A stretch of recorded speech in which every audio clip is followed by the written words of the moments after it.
হরে কৃষ্ণ। তো আজ হচ্ছে আমাদের জন্য একটি বিশেষ গুরুত্বপূর্ণ দিন। আজকের এই দিনে নিত্যানন্দ প্রভু রঘুনাথ দাস গোস্বামীর মাধ্যমে একটি উৎসব উদযাপন করেছিলেন, যে উৎসবটি চিরাদধি মহোৎসব নামে সুবিখ্যাত।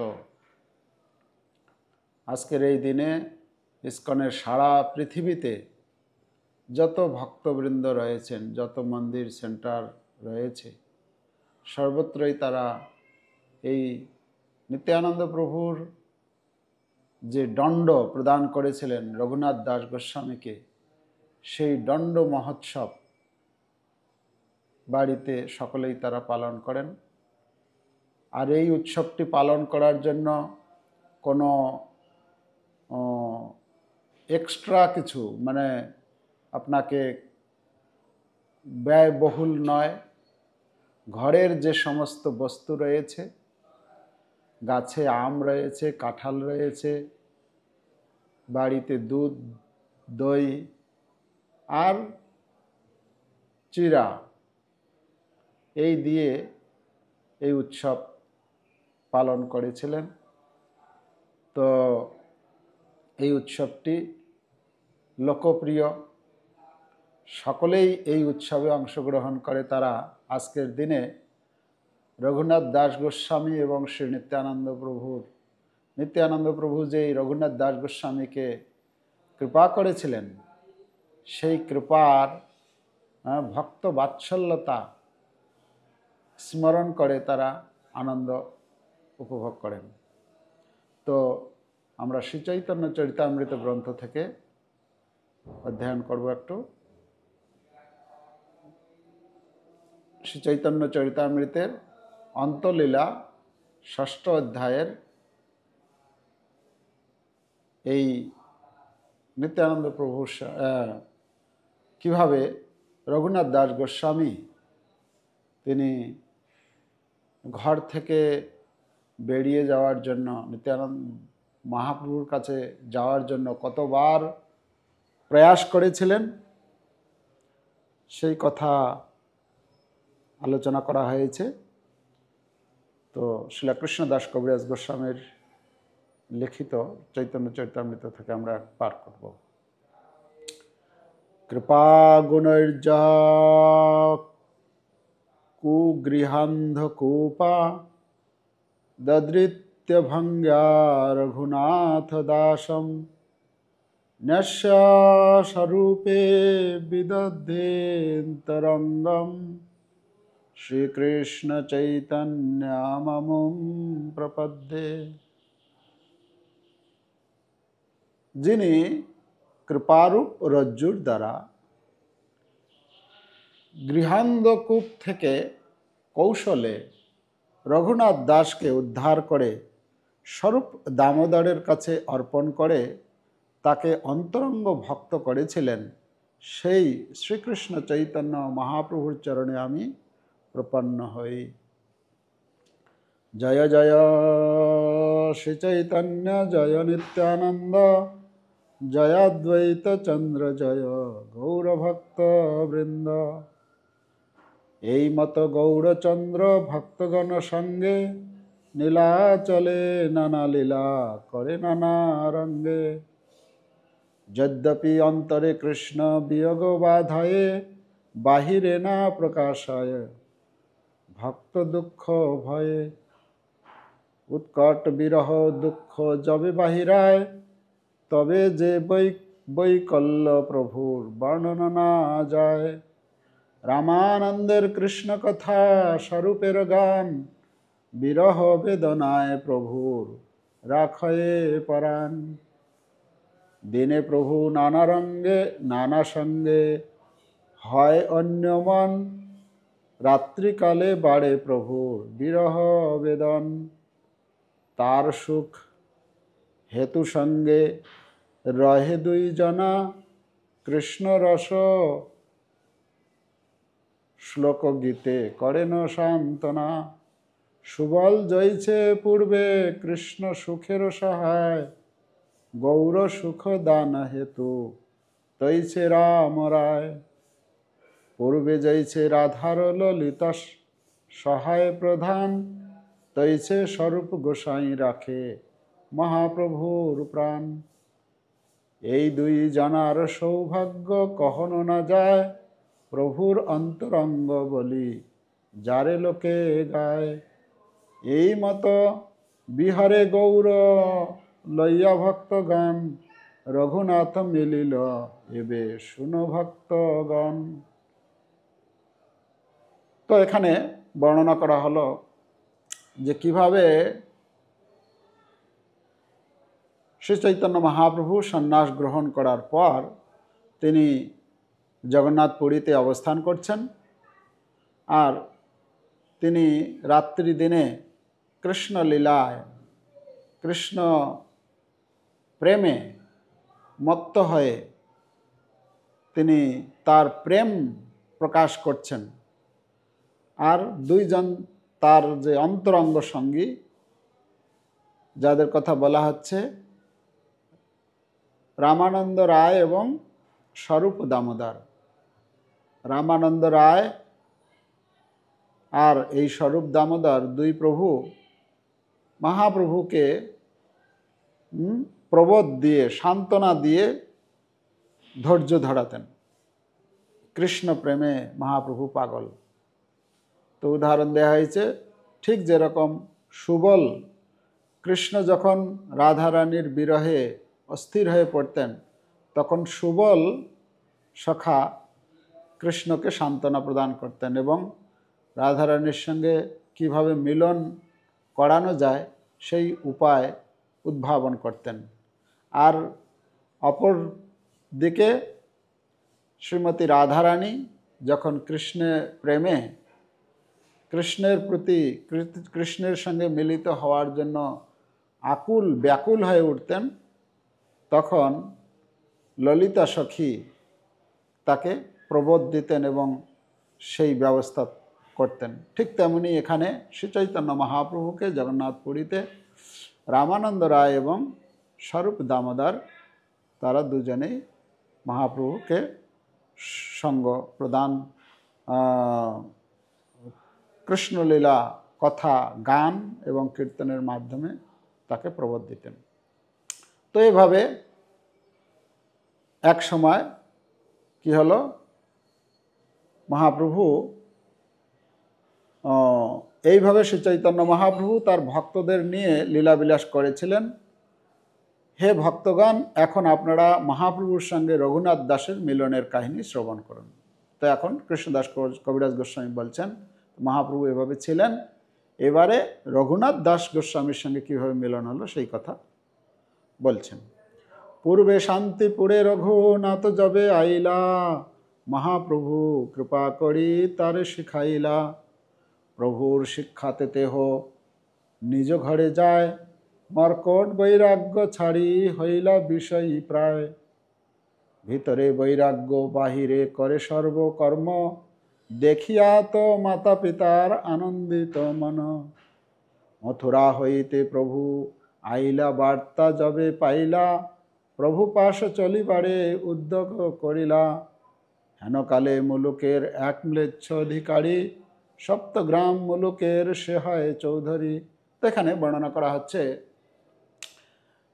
মহাপ্রভু যখন শান্তিপুরে এসেছিলেন,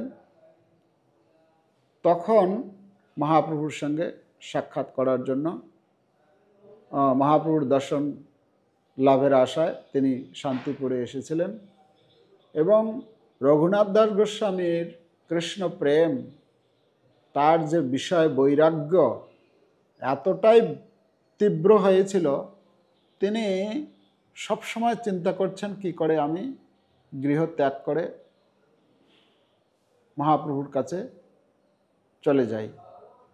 তো তিনি অনেকবার প্রয়াস করেছেন গৃহ থেকে চলে যাওয়ার জন্য, কিন্তু তার পিতা এবং তার জ্যাঠা হিরণ্য এবং গোবর্ধন যারা ছিলেন, এখানে বর্ণনা করা হচ্ছে, হিরণ্য দাস মুলুক নিল মকরি করিয়া, তার অধিকার গেল মরে সে দেখিয়া। মানে হিরণ্য এবং গোবর্ধন ছিলেন জমিদার, তারা আদি সপ্তগ্রাম বলা হচ্ছে, আদি সপ্তগ্রামে তাদের বাসস্থান, শ্রীকৃষ্ণপুরে, এখনও গেলে আপনারা দর্শন করতে পারবেন।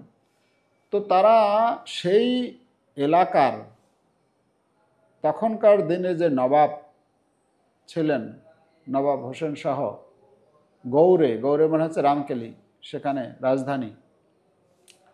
তো সেখান মানে হিরণ্য এবং গোবর্ধন এত তারা ট্যাক্স কালেকশন করতেন, তো বলা হচ্ছে 20 লক্ষ মুদ্রা, 20 লক্ষ স্বর্ণ মুদ্রা ট্যাক্স কালেকশন করছেন। 8 লক্ষ সেই রাজার সঙ্গে চুক্তি ছিল যে 8 লক্ষ দেবে, আর 12 লক্ষ তারা তার নিজের হতো। তো এভাবে মানে এখান থেকে আমরা অনুমান করতে পারি যে তার কত সম্পত্তি ছিল, অর্থ ছিল। আর 2 ভাই হিরণ্য এবং গোবর্ধনের একই সন্তান হচ্ছে এই রঘুনাথ দাস। তো সেই রকম পরিবার থেকে তিনি অনেকবার চেষ্টা করলেন পালাবার, কিন্তু তিনি পালাতে পারেন না। তো যখনই পালিয়ে যায় তখনই কি হয়, এখানে বলছে, এই মতো রঘুনাথের বর্ষতে গেল, দ্বিতীয় বর্ষতে পলাইতে মন কইল, রাত্রে উঠি একলা চলিলা পলাইয়া, দূর হইতে পিতা তারে আনিল ধরিয়া। এই মতে বারে বারে পলায় ধরি আনে, তবে তার মাতা কহে তার পিতা শনে, পুত্র বাতুল হইল ইহার না রাখহ বান্দিয়া, তার পিতা কহে তারে নির্বিন্ন হইয়া। ইন্দ্র সম ঐশ্বর্য স্ত্রী অপ্সরা সম, এসব বান্দিতে নারী লেকে যার মন, দড়ির বন্ধনে তারে রাখিবা কেমতে, জন্মদাতা পিতা নারে প্রারব্ধ খণ্ডাইতে। চৈতন্য চন্দ্রের কৃপা হইয়াছে ইহারে, চৈতন্য চন্দ্রের বাতুল কে রাখিতে পারে। তো এখানে বলছেন বারবার পালিয়ে যাচ্ছে, বারবার তার পিতা ধরে নিয়ে আসছে লোকজন দিয়ে। তো তার মা বলছে যে একে বেঁধে রাখো। তখন তার পিতা বলছেন যে ইন্দ্র সম ঐশ্বর্য, মানে এত ঐশ্বর্য রয়েছে, আর তাকে বিবাহ দিয়েছে কম বয়সে, তার স্ত্রী এত সুন্দরী। তো বলছে ইন্দ্র সম ঐশ্বর্য, স্ত্রী অপ্সরা সম, অপ্সরা মতো স্ত্রী। এই স্ত্রী আর এই সম্পদ যার মনকে প্রভাবিত করতে পারল না, তাকে কি দড়ি দিয়ে বেঁধে রাখলে কি তাকে বাঁধা যাবে, রাখা যাবে? এটা সম্ভব নয়। তবে রঘুনাথ কিছু বিচারিলা মনে, নিত্যানন্দ গোসাইয়ের পাশ চলিলা আর দিনে। এখান থেকে শুরু হচ্ছে নিত্যানন্দ প্রভুর লীলা। তো নিত্যানন্দ প্রভুর শুনতে পেরেছেন রঘুনাথ দাস গোস্বামী যে পানিহাটিতে নিত্যানন্দ প্রভু আসছেন রাঘব পণ্ডিতের গৃহে। তখন তিনি তার পিতাকে অনুরোধ করলেন, হে পিতাশ্রী, আমি নিত্যানন্দ প্রভু এসেছেন পানিহাটিতে, বেশি দূর নয়, আদি সপ্তগ্রাম থেকে পানিহাটি বেশি দূর নয়, তো আমি গিয়ে দর্শন করতে চাই। তো পানিহাটি গ্রামে পাইলা প্রভুর দর্শন, কীর্তনিয়া সেবক সঙ্গে আর বহুজন, গঙ্গা তীরে বৃক্ষ মূলে পিণ্ডার উপরে, বসিয়াছেন যেন কোটি সূর্যোদয় করে, তলে উপরে বহু ভক্ত হইয়াছে বেষ্টিত, দেখি প্রভুর প্রভাব রঘুনাথ বিস্মিত। তো তখন রঘুনাথ দাস গোস্বামীকে, তখন রঘুনাথ দাস গোস্বামী নয়, তখন রঘুনাথ, তো রঘুনাথের সঙ্গে তার পিতা অনেক লোকজন দিয়েছেন। কেউ তার সঙ্গে তার অঙ্গ সেবার জন্য থাকবে, কেউ তার কোনো কিছু প্রয়োজন হলে সেটা সরবরাহ করবে, এবং কোনো রকম যাতে অসুবিধা না হয় তার জন্য কিছু লোক, এভাবে অনেক লোক তার সেবক দিয়ে তিনি পাঠালেন যে ঠিক আছে, আজকে যাবে, দর্শন করবে আর তাড়াতাড়ি ফিরে আসবে। তো তখন রঘুনাথ দাস কি করেছেন, সে পানিহাটিতে পৌঁছে গেছেন সবাইকে নিয়ে।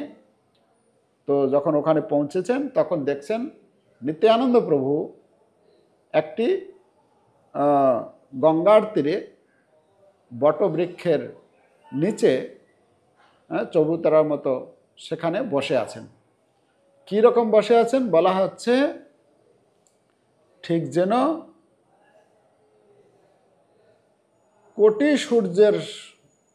কোটি সূর্যোদয়, মানে একটি সূর্যের যে জ্যোতি কত হয়, তো যদি 1,000,000,000 সূর্য একসাথে করা হয় তাহলে যা যেরকম হবে সেরকম ছিল নিত্যানন্দ প্রভুর অঙ্গজ্যোতি, চতুর্দিকে বিচ্ছুরিত হচ্ছে। তো এমতো অবস্থায় বসে আছেন, আর নিত্যানন্দ প্রভুকে ঘিরে তার পার্শ্বদবৃন্দ অবস্থান করছেন। তো তখন এই রঘুনাথ দাস গোস্বামী কী করেছেন, দণ্ডবত হইয়া সেই পড়িলা কত দূরে, সেবক কহে রঘুনাথ দণ্ডবত করে। তো রঘুনাথ দাস গোস্বামী দূর থেকে নিত্যানন্দ প্রভুকে দণ্ডবত করেছেন। আর দণ্ডবত যখন করছেন, দণ্ডবত মানে একদম শুয়ে, হ্যাঁ, হস্ত পদ মস্তক শরীর সম্পূর্ণ মাটিতে স্পর্শ করে, হ্যাঁ, প্রণাম দণ্ডবত করছেন। তো নিত্যানন্দ প্রভুর একজন সেবক নিত্যানন্দ প্রভুকে বলছেন যে প্রভু, ওই দেখুন রঘুনাথ আপনাকে দণ্ডবত করছে দূর থেকে।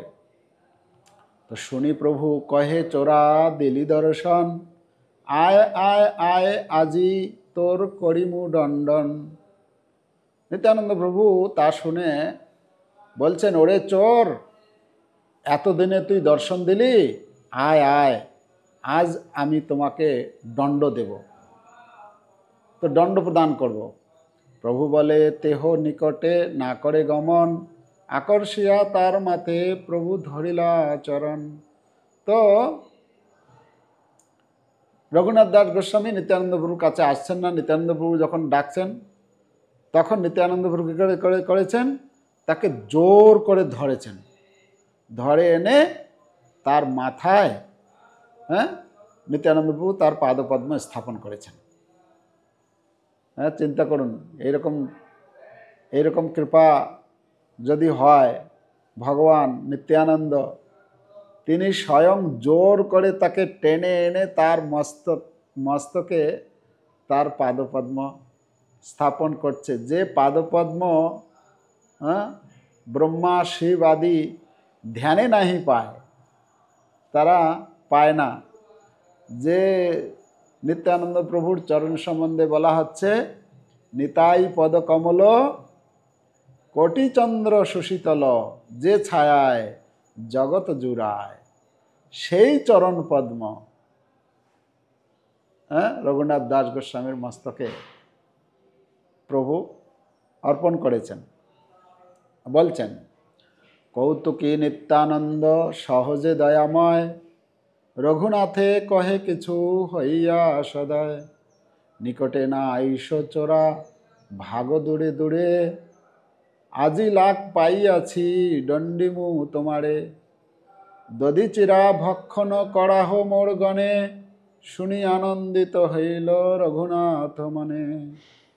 তো কৌতুকপ্রিয় নিত্যানন্দ প্রভু স্বাভাবিকভাবে অত্যন্ত দয়াময়, রঘুনাথ দাসের প্রতি সদয় হয়ে তিনি বললেন, তুই ঠিক একটা চোরের মতো আমার কাছে না এসে দূরে দূরে পালিয়ে বেড়াস। আজ আমি তোর লাগাল পেয়েছি, আমি তোকে দণ্ড দেব।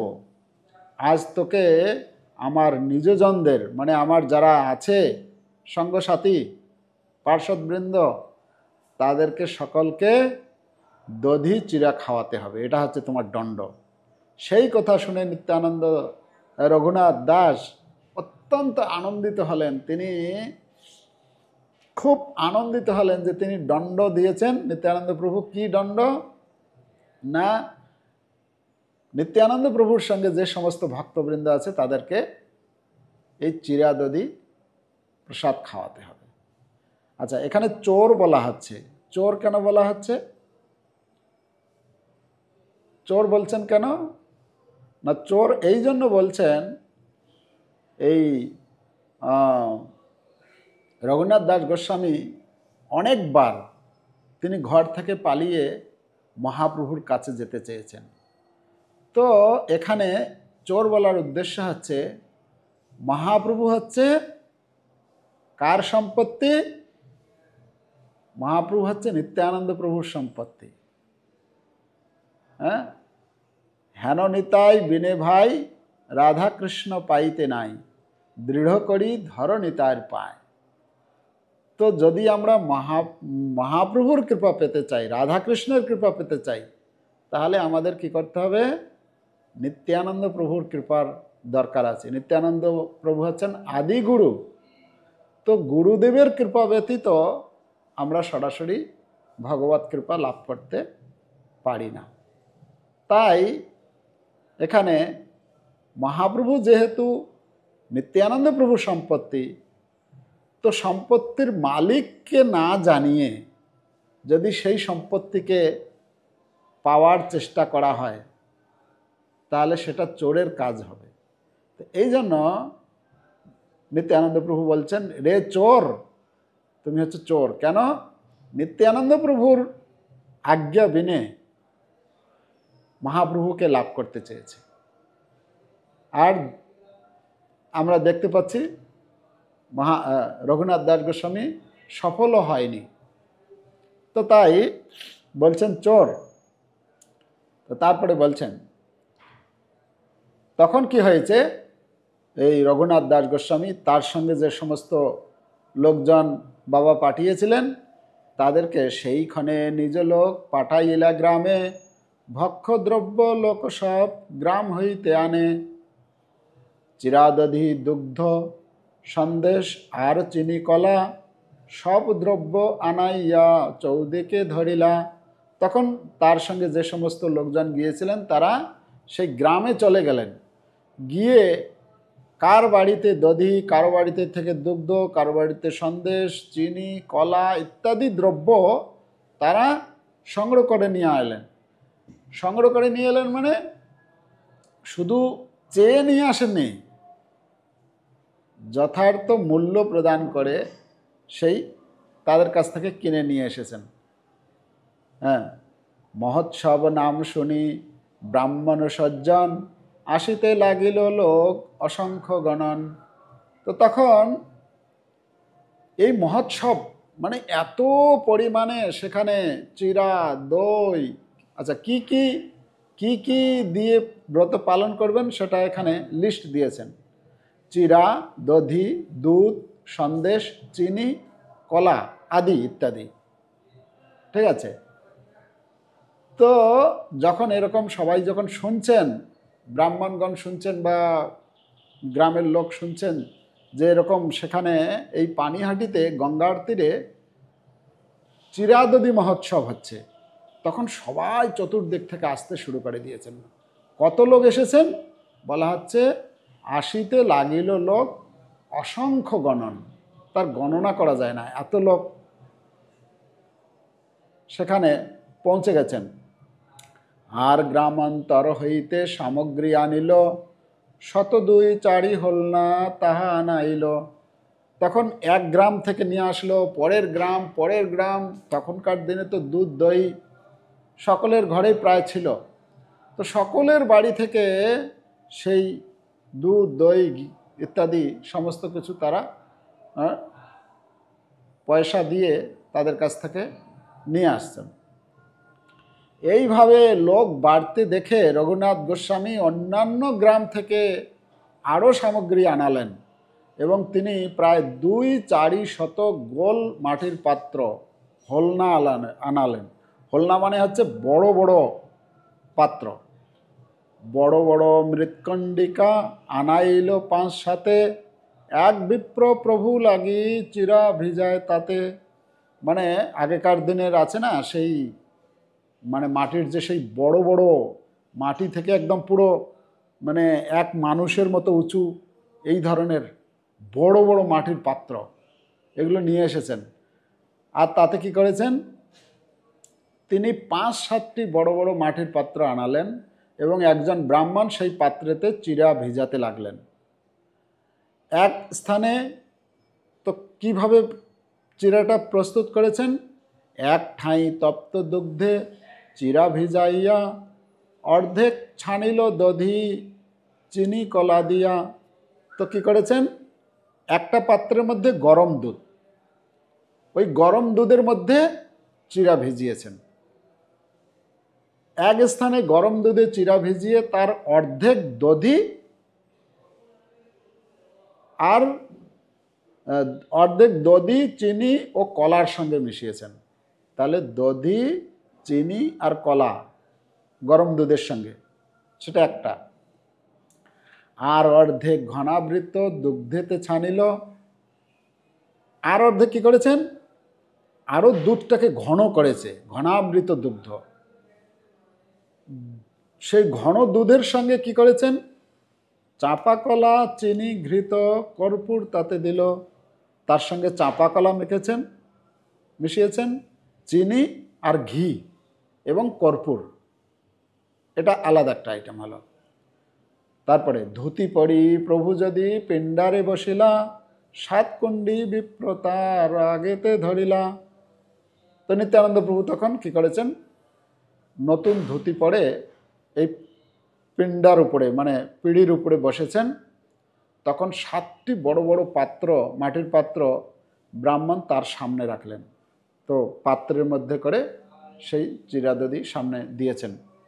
চবুতারা উপরে যত প্রভুর নিজগণে বড় বড় লোক বসিলা মণ্ডলী রচনে। তো এই চবুতলার যে কড়া ছিল সেখানে প্রভু বসেছেন পিঁড়ির উপরে, আর তার সঙ্গে যে সমস্ত তার যে পার্শ্বদবৃন্দ ছিল তারা মণ্ডলী করে মানে নিত্যানন্দ প্রভুকে ঘিরে তারা বসেছেন সেই চাতালের উপরে। সেখানে কে কে ছিল 2-1জনের নাম দিয়েছেন, অনেকজন ছিলেন, তার মধ্যে কয়েকজনের নাম দিয়েছেন।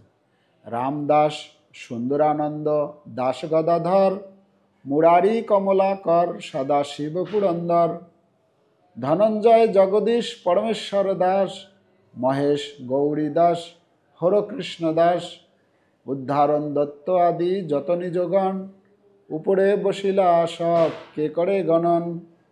তো সেখানে এই ভক্তগণ বসেছেন। শুনি পণ্ডিত ভট্টাচার্য যত বিপ্র আইলা মান্য করি প্রভু সবারে উপরে বসাইলা। তো যখন নিত্যানন্দ প্রভু শুনলেন অনেক ভট্টাচার্য পণ্ডিতগণ এসেছেন, নিত্যানন্দ প্রভু তাদেরকে ডেকে উচ্চ আসনে বসতে বললেন, তাদেরকে সম্মান প্রদর্শন করার মাধ্যমে। তো তাদেরকে বসালেন। এবারে কিভাবে বিতরণ হচ্ছে সেই চিরা, 2 কুণ্ড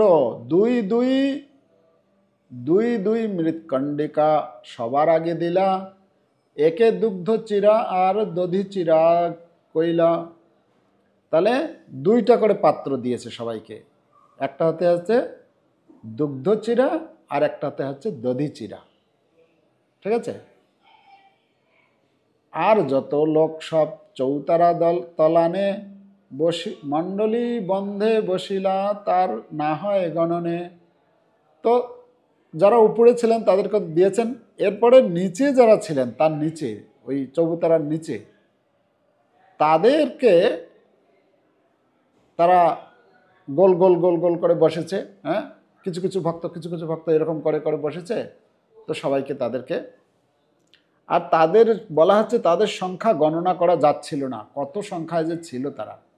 এক এক জনারে দুই দুই হলনা দিল, দধি চিরা দুগ্ধ চিরা দুইতে ভিজাইল।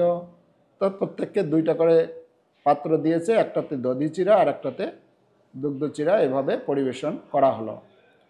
কোনো কোনো ব্রাহ্মণ উপরে স্থান না পেয়ে গঙ্গার তীরে গিয়েছেন, মানে বৃক্ষের যে চতুর্দিকে সে যে স্থান রয়েছে সেখানে আর জায়গা পাচ্ছে না, তো একদম জলের কাছে সেখানে পৌঁছে গেছেন।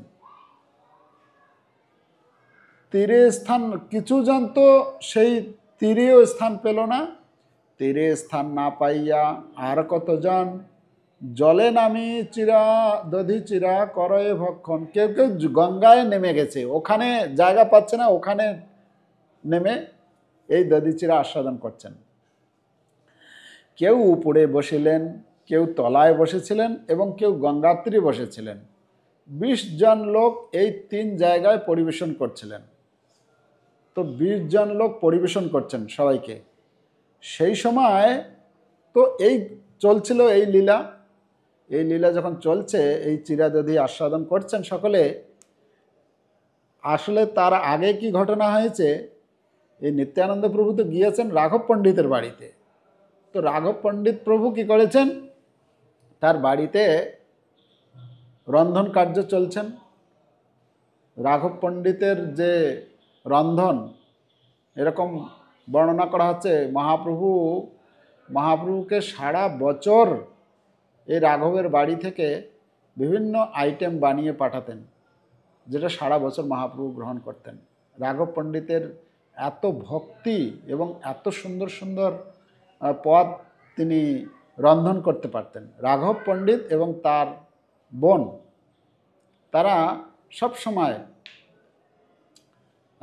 মহাপ্রভুর জন্য চিন্তা করতেন, মহাপ্রভুকে কি কোনটার সঙ্গে কোনটা মিশিয়ে পদ তৈরি করা যাবে এবং বেশি দিন যাবত থাকবে এবং মহাপ্রভু সেটা গ্রহণ করবেন ইত্যাদি। তো রাঘব পণ্ডিতের বাড়িতে গিয়েছেন। তো রাঘব পণ্ডিত এদিকে রন্ধন হচ্ছে, আর নিত্যানন্দ প্রভু বলছেন ঠিক আছে মধ্যাহ্ন ভোজন হবে, তাহলে স্নান করে আসি। আর এই ঘটনাটা হচ্ছে কোথায়, এই ঘটনাটি হচ্ছে গঙ্গার তীরে। তো গঙ্গার তীরে স্নান করতে গিয়ে সেখানে এই দধিচিরা উৎসব শুরু হয়েছে। এদিকে রাঘব পণ্ডিত ঘরে অপেক্ষা করছে, এখনো আসছেন না প্রভু, এখনো আসছেন না, কত দেরি হচ্ছে, মানে মধ্যাহ্ন ভোজনের সময় হয়ে গেছে। যখন আসছেন না তখন রাঘব পণ্ডিত 1-2 পা করতে করতে করতে করতে সেখানে পৌঁছে গেছেন। দেখি কি হলো, এত কেন দেরি হচ্ছে। আর গিয়ে দেখে সেখানে বিশাল বড় মহোৎসব হচ্ছে। তো তখন হেনকালে আইলা তথা রাঘব পণ্ডিত, হাসিতে লাগিলা দেখি হইয়া বিস্মিত। তো সেই সময় রাঘব পণ্ডিত সেখানে উপস্থিত হলেন এবং সেই অবস্থা দেখে তিনি অত্যন্ত বিস্মিত হয়ে হাসতে লাগলেন। ইয়ে কি চলছে এখানে, আপনি এসেছেন স্নান করতে, স্নান করে গিয়ে প্রসাদ সেবা করবেন। তো বলছেন নিশক্রি নানা মত প্রসাদ আনিল, প্রভুরে আগে দিয়া ভক্তগণে বাটি দিল, অন্ন স্পর্শে দূষিত নয়। আচ্ছা, এরকম বিবিধ প্রকার প্রসাদ এনে তিনি নিত্যানন্দ প্রভুর সামনে রাখলেন এবং তারপর তার ভক্তদের বিতরণ করলেন। তো রাঘব পণ্ডিত নিত্যানন্দ প্রভুকে বললেন, তোমার জন্য আমি আমার গৃহে ভোগ নিবেদন করছি, মানে কত ভোগের আয়োজন করেছি, আর তুমি এখানে উৎসব করছো, আর এদিকে আমার ঘরে প্রসাদ রয়েছে।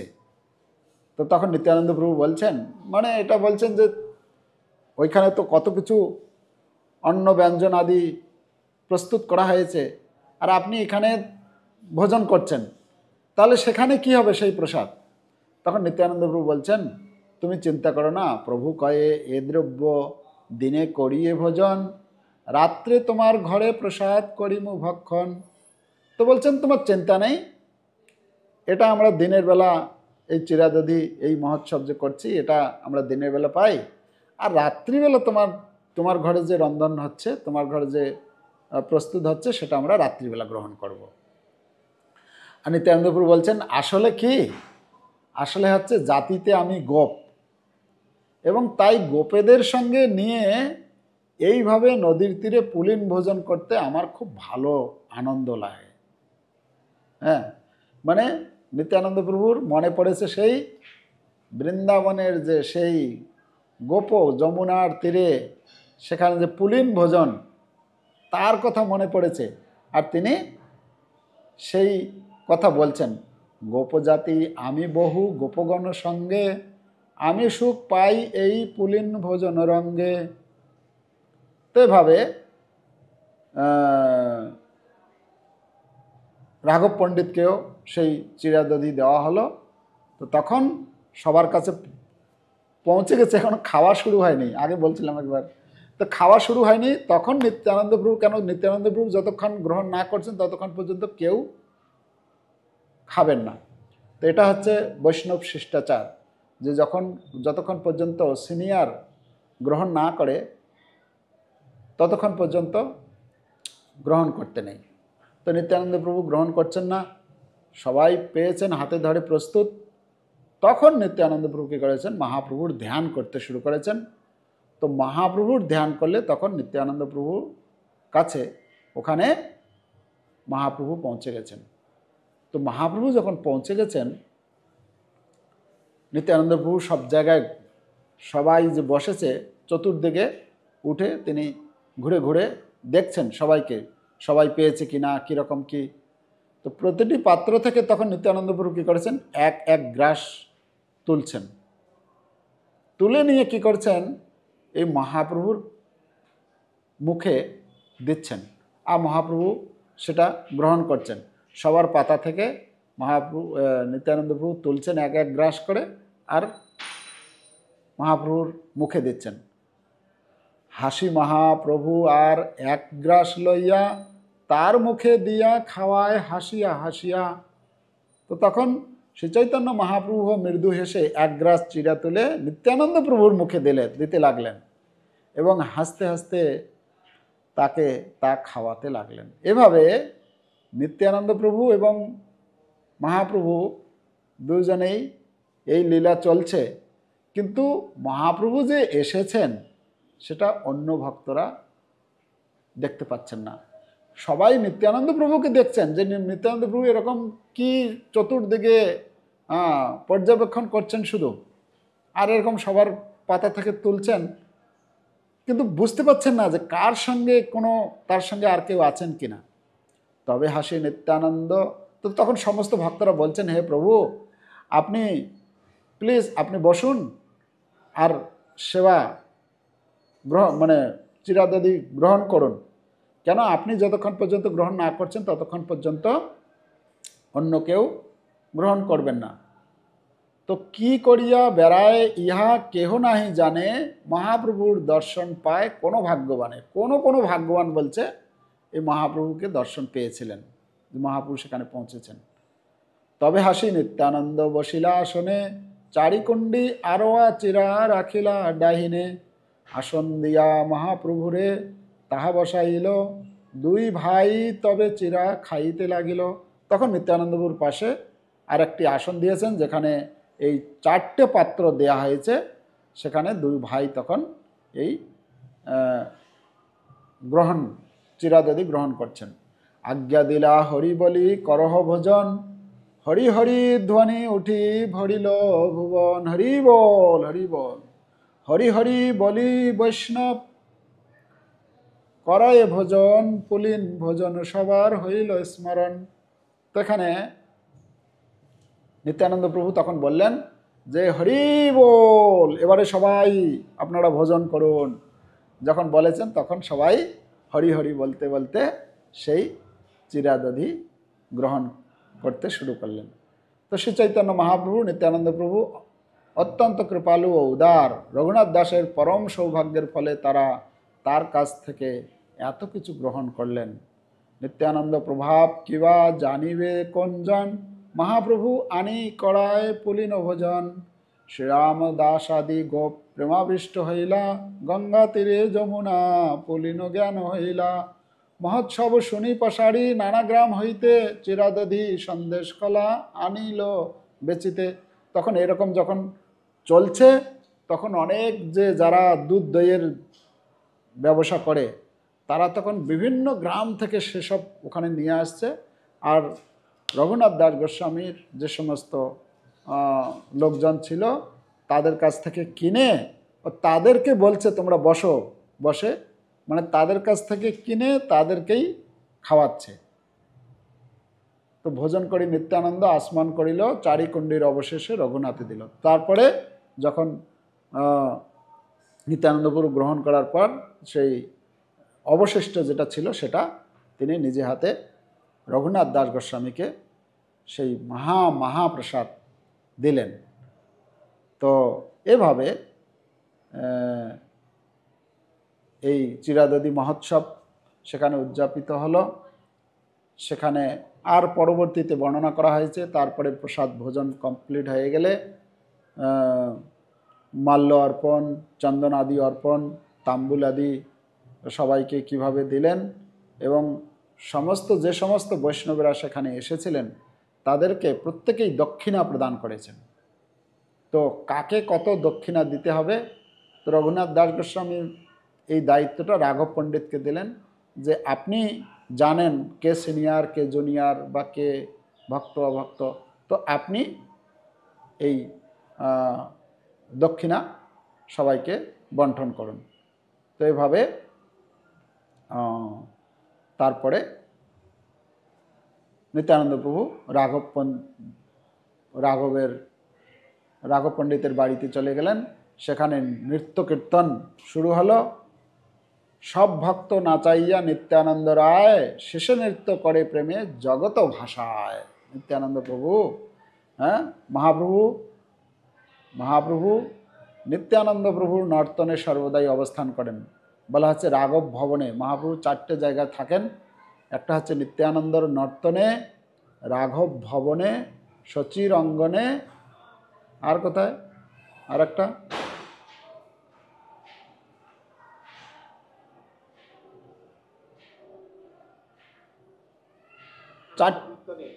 হ্যাঁ, কার কীর্তনে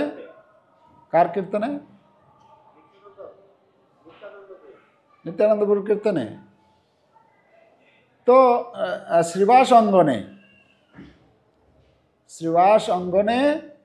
রাঘব ভবনে, সচির অঙ্গনে মানে সচিমাতার রন্ধনে, সচিমাতার রন্ধন করেন প্রতিদিন, মহাপ্রভু এসে তা গ্রহণ করে যেতেন। আর নিত্যানন্দপুর নর্তনে, রাঘব ভবনে। তো সেই রাঘব ভবনে নিত্যানন্দ প্রভু নৃত্য করতে শুরু করলেন। তো এইভাবে এই চিরাদধি মহোৎসব লীলা এই পানিহাটিতে আজকের দিনে হয়েছিল। সেই দিনকে স্মরণ করে আপনারাও যে যেখানে আছেন আপনারা বাড়িতে এই চিরাদধি মহোৎসব এসব সংগ্রহ করে মহাপ্রভু নিত্যানন্দ প্রভুকে অর্পণ করবেন। প্রসাদ আপনারা গ্রহণ করবেন এবং সবার মধ্যে বিতরণ করবেন। হরে কৃষ্ণ কৃষ্ণ কৃষ্ণ হরে হরে, হরে রাম রাম রাম হরে হরে। শিল প্রভুপাদ কি জয়।